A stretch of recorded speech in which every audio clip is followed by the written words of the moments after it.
Perfect, perfect. Today we got a really short show today. Let me tell you this show is recorded. It's not live. I know you may feel like it's live, but it's not live. Still, I'm going to ask that you post where you're from in the comments and hit that like button. You know how we do. Make sure you definitely hit that like button. Today we're going to talk about the bare minimum requirements you need to go into business as a photographer. The bare minimum, some things you got to have in order before you are ready to go and start to charge people. Corporate photography is very easy. It does not take a whole lot of craziness. I know you're used to looking at magazines and you're used to seeing some really high end photography. There is a place for that, but to get started, you can keep it pretty simple. Really simple, actually. And today we're going to talk about the things you need to know before you start to go into business. First, you know what we got to do. One, you got to post where you're from. Two, I got to roll these graphics. So let's go ahead and do that. All right, let's go.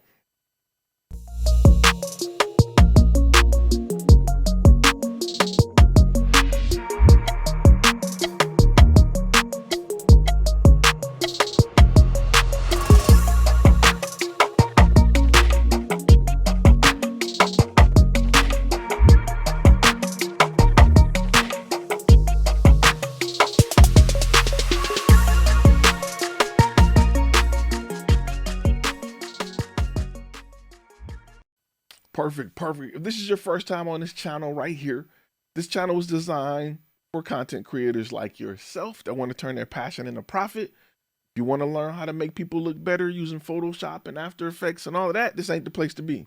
My name is Ty. I'm a former Army combat photographer, the owner of FlashFilm Media, which is one of Texas' most trusted video production companies. And today, we're going to talk about being a photographer. What is the bare minimum skill set you need to understand or have or possess to go into business? Now, a lot of this is based around your niche. And if you listen to this or you listen to areas and courses that I have offered, like Module 1, I punch you in the throat. I punch you in the throat talking about niche and why you need to make that decision before you make any other decisions. It's extremely important that you make that decision before you make other decisions, because other decisions rely on you choosing which direction you want to go into. And if you don't know what direction that is, you could be wasting time and money. And you don't want to do that. You don't want to have to go back and change all of your company's information, name, LLC, banking, all of that stuff because you couldn't decide what direction you wanted to go into. So, depending on what niche you go into, will heavily determine what skill set you need to have. I'll give you an example. If you're doing headshots, it's a different skill set than if you're doing product photography. Before I get started, though, let's talk about our sponsor for today. Our sponsor for today is us. Check out this real quick.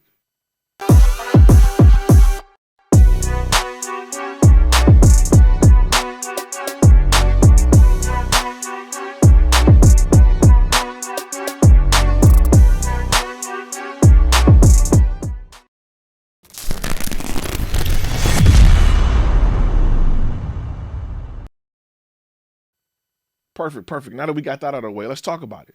Let's talk about some of the things you need to understand. You need to have really good understanding, and we're not going to go in order, but we're just going to lay them out. You need to have really good understanding of composition. There's nothing that really ticks off a client than having the image looking wrong because of composition, because you're cutting off arms, legs, heads, a part of the product. I don't care what type of photography you do. Composition is something you need to be good at. You need to get good at. You may need to read books or take training to understand how to properly fill a frame. So many amateurs don't understand this. And this is something that before I was professionally taught how to be a photographer, I didn't get. I didn't understand what type of composition did certain things in my image. I didn't understand how it could help or hurt the story or the point of view or where I wanted to direct the attention of my audience in my picture. I just thought that we take a pretty picture and hopefully we'll like it. But understanding composition, reading about composition, taking classes about composition really helped my ability to capture great images. And in the Army, as a combat photographer, they teach you how to capture images using composition in real time. They teach you about that, leading lines and things like that, things you need to know and understand to move forward and capture dynamic images live on the battlefield or during an event. And it's something that you need to learn about as well as practice. It will make your pictures look so much better. It's way more to it than just the leading lines or rules of thirds or nose room or head room. There's way more to it than that. And once you learn about composition, your videos and your images will take a leap forward. I can instantly tell when something's off when I look at an image from someone and the composition is off. It almost drives me crazy.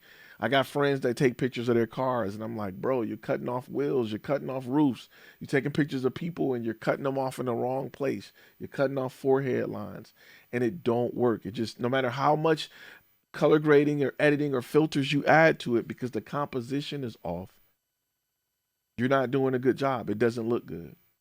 Number two, the number two thing, and let me post this on the screen because I know people are going to be hitting me up about it. We're still running it. So everything I showed you, this applies. Number two, the number two thing is understanding the exposure triangle. What is the exposure triangle, Ty? So understanding f-stop, ISO, and shutter speed definitely helps with your exposure triangle. Again, exposing is way more than just illuminating the person. It's understanding how lighting will help you tell your story visually with images. And not only that, if I'm working with the client and a shallow depth of field is needed, I understand how to achieve that using my exposure triangle. And I think a lot of people just, when they shoot an auto or they don't professionally learn how to take images, they take what the camera give them instead of creating within that camera. And that is the difference between being an amateur and a photographer. So understanding the exposure triangle helps you look at a situation differently. It helps you say, well, maybe a faster shutter speed works best to help capture action in this sports photography. Maybe a slower shutter speed helps me capture this moving car with the background blurry. Maybe a shallow depth of field helps me get my audience to focus on the eyes of my subject or my product. So understanding the exposure tree really helps you, or understanding the exposure triangle really helps you create for the client and not just take what the camera gives you. A lot of people who want to be photographers do not understand the exposure triangle. They just put it in auto or try to illuminate or make sure that things are exposed and they take pictures. And let me touch on that for a minute, because one of the things, like I said, that I really, when I became a professional and not an amateur, I stopped trying to just expose for the camera. I stopped falling in love with what the light meter was giving me, because the light meter has one job, and that's to make everything look like 18% gray. I started using my own knowledge and understanding of light in order to capture an image that helped tell the story that I want to tell based on the lighting that's there. And number three, the third thing, of course, is we're going to go into lighting. You need to know how to properly light a person or a subject at bare minimum with a 3-point lighting system. You need to understand how 3-point lighting systems work and how to light a person with a key light, a fill light, and a hair light. You need to understand how that works. You also need to properly understand how to light the background in addition to that. Now, as far as using practicals and bounce lights and diffusion and things like that, those are things you still need to practice and learn, but bare minimum, you need to understand the 3-point lighting system. If you don't understand that, you're not going to be able to properly light things. And that is something that takes time to fully grasp and understand. As an amateur, I didn't know. I just brought in enough light where someone looks fine and my color meter would stop tripping. My color meter would shut up. My color meter would be happy and I would take the picture, not understanding why I can't match the quality that I see in other places. So that is definitely number three. You want to make sure you understand the 3-point lighting system and understanding light. Number 4 is understanding what lenses do what for your image. As a photographer, you want to know that an 85 will give you a different look than a 35 if you're working with people or products. I think a lot of people just buy glass thinking, oh, it's f1.8, it's f2.0, it's really fast, I should really enjoy it, it really works, yada, yada, yada. And that's not always the case. Understand how your subject matter, how it reacts to your lens type, and how that lens type can help you or hurt you. Wider lenses make faces look wider. Got somebody that's saying, make me look slimmer. You may want to shoot on a 100 millimeter over a 50 because it'll make that person look a little slimmer. But these are things you should know long before you decide to purchase glass, because I'm sure a lot of you guys are watching this with glass and never thought about that. You got the 100 or the 85 millimeter because you heard a lot about it on YouTube and guys have shown you some really good blown out backgrounds, and you think that 85s are good for blowing out backgrounds. But you can really get that same level of bokeh or blew out background from a 50 millimeter with that same f-stop. So those are things you need to think about and be mindful of and learn about before you go into the photography industry. These are bare minimum skill sets you need to have to be successful in the industry. Now, number 5 is I want to kind of go back to the exposure triangle and talk about shutter speed, because it needs its own step in this bare minimum skill sets that you need. Shutter speed is extremely important with understanding how to tell a story, right? Certain things require really fast shutter speed. If I'm shooting sports, I need to probably shoot at 1/2000th of a second to capture sports.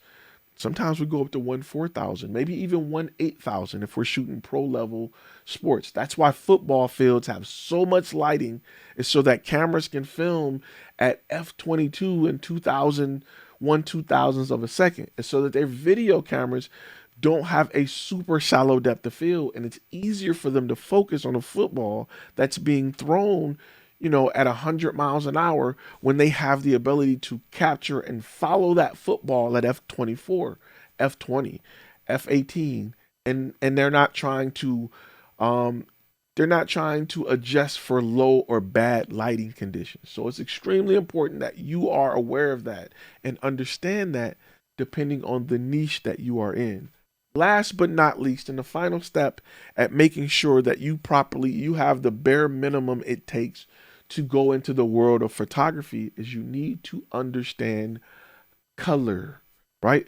When I say understand color, I mean you need to have the tools in place to properly capture color and replicate color. I don't care if you're doing skin tones or products. You need to have tools to make sure your monitor is calibrated, and that your image is calibrated, and that you have the correct white balance. So many people lose me within the first millisecond of an image or a video because white balance is not accurate, because they don't understand light temperature. They don't understand what happens when you mix indoor and outdoor light. They don't understand those things, and it shows immediately. Again, all of these things that I have named are things that clients will look at and not understand why they don't like your image. They just don't like your image, especially compared to other professionals. These are areas that I see all the time that disqualify people from even working alongside of me. And trust me, there's times where we hire second shooters and we bring people in and we get demo reels, and I see these mistakes and I instantly disqualify you. Because if this was good enough to make your demo reel, what is your regular shooting like? What is your regular stuff like?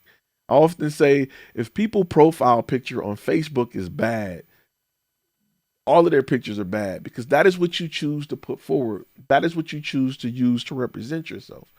If that's not its best, if your bride or groom don't look good on their wedding day, they just don't look good. It is what it is. If they didn't step out and put their best foot forward at that moment, they just don't have it. And that's cool, as long as you know what you're getting. So that's something to always think about. I'm going to ask that you guys post comments and the questions, because I'm going to do a follow-up video to this. And there's a reason this video is not live. All of my gold members are after hour today. We're going to have a special guest.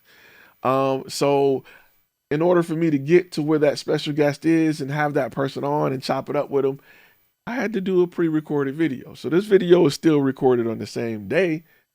It's just pre-recorded. It's not live. However, I'm going to ask, let me post this up because I know I usually get messages. I'm going to ask that if you've learned anything in this video or you have questions, still post them in the comments because I will be answering comments live.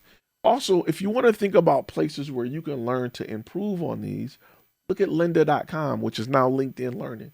If you're going to do a Udemy course or go to courses like that's in other places to learn how to be better at photography, make sure they do well at explaining lighting. And not just when people think about lighting, they think about adding more lights and how to use light.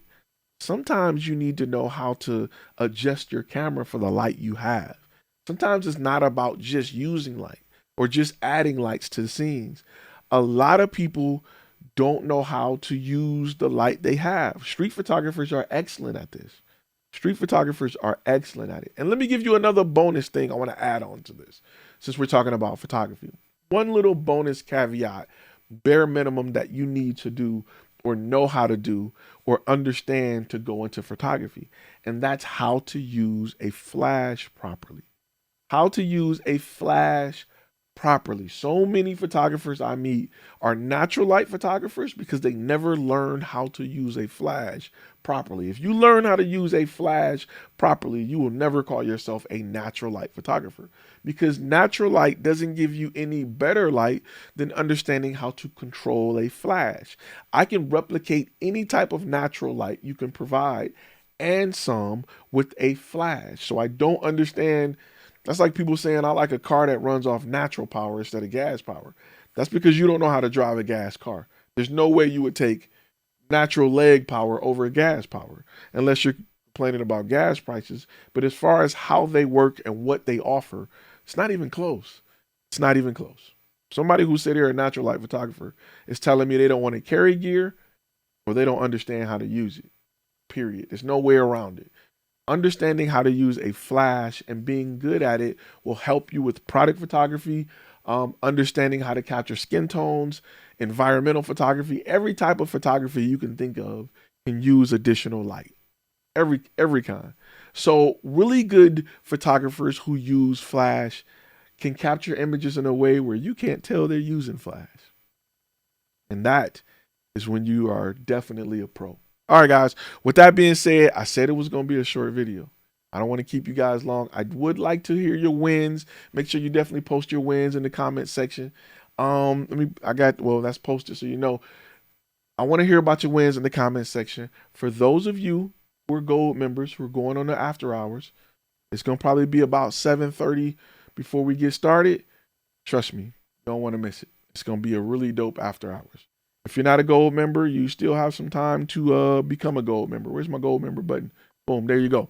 Go to gold.flashfilmacademy.com. Sign up and join us for the after hour because it's usually crazy. A lot of stuff we can't say or do on YouTube. A lot of conversations we can't have, and it's all good. It's life. You know what I'm saying? We just, it is what it is. YouTube has its rules, but on my platform, I can say and do whatever I want. And if you think it's raw here, wait till you get to the after hours. All right. With that being said, I'm going to ask what I always ask. I'm going to ask for you to like, share, subscribe. Listen, just because it's recorded don't mean I don't want to see them wins. Post those wins in the comments below. I want to hear about those wins. I want to hear what you learned from this video. If you got resources or places where you're currently learning how to be a better photographer, post those below. There's a lot of people who want and need that information. In fact, that is what the community is for. The community is designed for you to share that information. We got a lot of guys that's taking their, getting their pilot license from the FAA, their drone license right now, and they're having a big powwow in the community. They're having live Zoom chats to test and quiz each other and study together so that they can all go and take their tests at the same time. Those are people you meet when you join the community, especially when you become a gold member. So it's important that you surround yourself with people going in the same direction as you, so you don't have to do it alone.